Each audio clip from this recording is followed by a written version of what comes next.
மீனா, முத்து 2 பேருமே பேசிட்டு இருக்காங்க. வீட்ல எல்லாருமே இருக்காங்க. அப்ப பாட்டி வராங்க. வந்த உடனே, "வா பாட்டி" அப்படின்னு சொல்லிட்டு முத்து பயங்கரமா சந்தோஷப்படுறாரு. அப்படியே தூக்குறாரு. "இறக்கி விடுடா" அப்படின்னு சொல்றாங்க. "என்ன திடீர்னு வந்திருக்கீங்க?" அப்படின்னு சொல்லிட்டு விஜயா சொல்றாங்க. "யாருமே சொல்லவே இல்லையே." "ஏன் உன்கிட்ட சொல்லிட்டு தான் வரணுமா என்ன? எனக்கு தோணுச்சு நான் வந்தேன்" அப்படின்னு சொல்லிட்டு பாட்டி சொல்றாங்க. "பாட்டி உனக்கு ஒண்ணு தெரியுமா? இன்னைக்கு என்ன நாள்னு?" "தெரியும்டா, உன் கல்யாண நாள். அது தெரிஞ்சு தானே நான் வந்திருக்கேன்" அப்படின்னு சொல்லிட்டு பாட்டி சொல்றாங்க. "ஆமா, என்னது அது கையில?" அப்படின்னு சொல்லிட்டு கேட்குறாங்க. "அதுவா, மோதிரம் பாட்டி. இங்க பாரு மீனா, உனக்காக நான் வாங்கிட்டு வந்தேன்" அப்படின்னு சொல்றாரு. அப்படியே விஜயாக்கு, ரோகிணிக்கு எல்லாருக்குமே பயங்கரமா கடுப்பா இருக்கு. "அந்த மோதிரத்த நீயே போட்டு விடு" அப்படின்னு சொல்லிட்டு பாட்டி சொல்றாங்க. "நீ போடு பாட்டி" அப்படின்னு சொல்லிட்டு முத்து சொல்றாரு. "டேய் சொல்றத கேளுடா, நீ போடு" அப்படின்னு சொல்றாங்க. அதே மாதிரி முத்து கையில போடுறாரு. மீனா அந்த மோதிரத்த பார்த்து பயங்கரமா சந்தோஷப்படுறாங்க. "பாத்தீங்களா பாட்டி எவ்ளோ சந்தோஷப்படுறா மீனா" அப்படின்னு சொல்லிட்டு. "சரி, சரி, நீ கால்ல விழுந்து ஆசீர்வாதம் வாங்கு" அப்படின்னு சொல்லிட்டு பாட்டி சொல்றாங்க. "வா, வா, ஃபர்ஸ்ட்டு பாட்டியோட கால்ல விழுந்து ஆசீர்வாதம் வாங்கலாம்" அப்படின்னு சொல்லிட்டு மீனா, முத்து 2 பேருமே ஆசீர்வாதம் வாங்குறாங்க. சரி, அப்பா, அம்மா கால்ல விழலாம். அப்படியே விஜயா காலே வரல. "என்ன காலே வரல, கிட்ட வா" அப்படின்னு சொல்லிட்டு பாட்டி கூப்பிடுறாங்க. 2 பேருமே நிக்கிறாங்க. ஆசீர்வாதம் பண்றாங்க. "நல்லா இரு" அப்படின்னு சொல்லிட்டு. "நீ மீனாக்கு முத்தம் குடு நெத்தியில" அப்படின்னு பாட்டி சொல்றாங்க. அப்படியே விஜயாக்கு கோவமா வருது. இருந்தாலும் முத்தம் குடுக்குறாங்க. ரொம்ப எல்லாருமே கிளாப் பண்றாங்க. ரொம்ப சந்தோஷப்படுறாங்க. "சரி, நீ மாமியார் வீட்டுக்கு போயிட்டு வரலையா?" அப்படின்னு சொல்லிட்டு கேட்குறாங்க.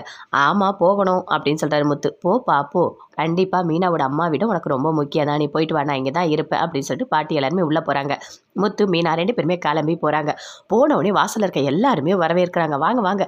என்ன மீனா, எப்படி இருக்க? ரொம்ப மாறிட்டாரு. நல்ல ஒரு புருஷன் தான் உனக்கு கிடைச்சிருக்காரு" அப்படின்னு சொல்லிட்டு எல்லாருமே பேசிட்டு இருக்காங்க. அதுக்குள்ள மீனாவோட அம்மா கீழ வராங்க. "வாங்க மாப்பிள வாங்க" அப்படின்னு சொல்லிட்டு கூட்டிட்டு போறாங்க. கூட்டிட்டு போய் ஒரு சேர் போட்டு உட்கார வைக்கிறாங்க. "எப்படி இருக்கீங்க? நல்லா இருக்கீங்களா?" அப்படின்னு சொல்லிட்டு கேட்டுட்டு இருக்காங்க. "இந்த ஷர்ட் உங்களுக்கு நல்லா இருக்குங்க" அப்படின்னு சொல்லிட்டு மீனா சொல்லிட்டு இருக்காங்க. "அதுவா, சத்யா தான் போய் எடுத்துட்டு வந்தான்" அப்படின்னு சொல்லிட்டு அவங்க அம்மா சொல்றாங்க. "என்னது, இந்த ஷர்ட் அவன் குடுத்தானா?" அப்படின்னு சொல்லிட்டு முத்து கேட்குறாரு. "ஏங்க என்னங்க ஆச்சு?" அப்படின்னு சொல்லிட்டு மீனா கேட்குறாங்க. அதுக்குள்ள சத்யா வந்துட்டாரு.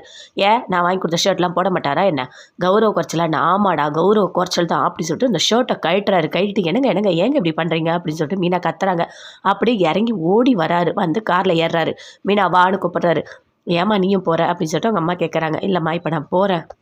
இல்லன்னா பெரிய பிரச்சனை வரும்" அப்படின்னு சொல்லிட்டு மீனா சொல்றாங்க. அவங்க 2 பேருமே சேர்ந்து போறாங்க. "ஏங்க இப்படிலாம் பண்ணிட்டு இருக்கீங்க? எதுக்காக? எல்லாரும் என்ன நினைச்சுப்பாங்க?" "எல்லாரும் என்ன நினைக்கிறத விடு. இப்ப எதுக்காக இங்க நிறுத்தியிருக்கீங்க?" அப்படின்னு சொல்லிட்டு மீனா கேட்குறாங்க. "அங்க போய் ஷர்ட் வாங்க வேணாமா? நீ போய் வாங்கிட்டு வா போ. நானும் வரேன்" அப்படின்னு சொல்றாரு. "என்னங்க, இந்த மாதிரி ஒரு பனியனோட வரப்போறீங்களா?" அப்படின்னு சொல்லிட்டு மீனா கேட்குறாங்க. "ஏன், இதுல என்ன இருக்கு? வா" அப்படின்னு சொல்லிட்டு கூட்டிட்டு போறாரு. அந்த கடைக்காரர் வராரு. வந்த உடனே, "என்ன, எங்களை நம்பி ஷர்ட்டே இல்லாம வந்திருக்கீங்க. எங்களுக்கு ரொம்ப பெருமையா இருக்கு உங்களை நினைச்சா" அப்படின்னு சொல்றாரு.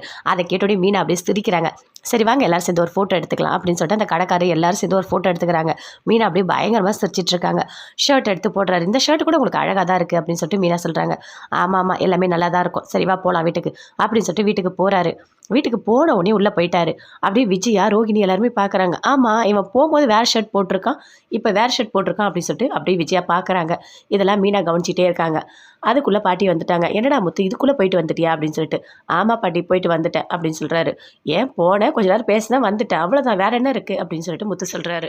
"அதுக்கு சொல்லலப்பா, போம்போது உன் மாமியார் வாங்கி கொடுத்த ஷர்ட்டை போட்டிருந்த. இப்ப வேற போட்டிருக்க. அதனால தான்ப்பா கேட்டேன்" அப்படின்னு சொல்லிட்டு பாட்டி சொல்றாங்க. "அதெல்லாம் ஒண்ணும் இல்ல பாட்டி. அதை போட்டேன், கொஞ்ச நேரம் கழிச்சு வேற ஷர்ட் போட்டு வந்துட்டேன். அவ்வளோதான், இதுல என்ன இருக்கு?" அப்படின்னு சொல்லிட்டு அப்படியே முத்து சொல்றாரு. விஜயா, ரோகிணி எல்லாருமே அப்படியே பார்க்குறாங்க. ஏதோ நடந்திருக்கு, தப்பு ஏதோ நடந்திருக்கு. இல்லைன்னா இவெல்லாம் ஷர்ட் எல்லாம் மாற்ற மாட்டான். அங்க ஏதோ ஒரு பிரச்சனை நடந்திருக்கு. அது என்னன்னு கண்டுபிடிக்கலாம் அப்படின்னு சொல்லிட்டு விஜயா ரோகிணி கிட்ட சொல்லிட்டு இருக்காங்க. ரோகிணி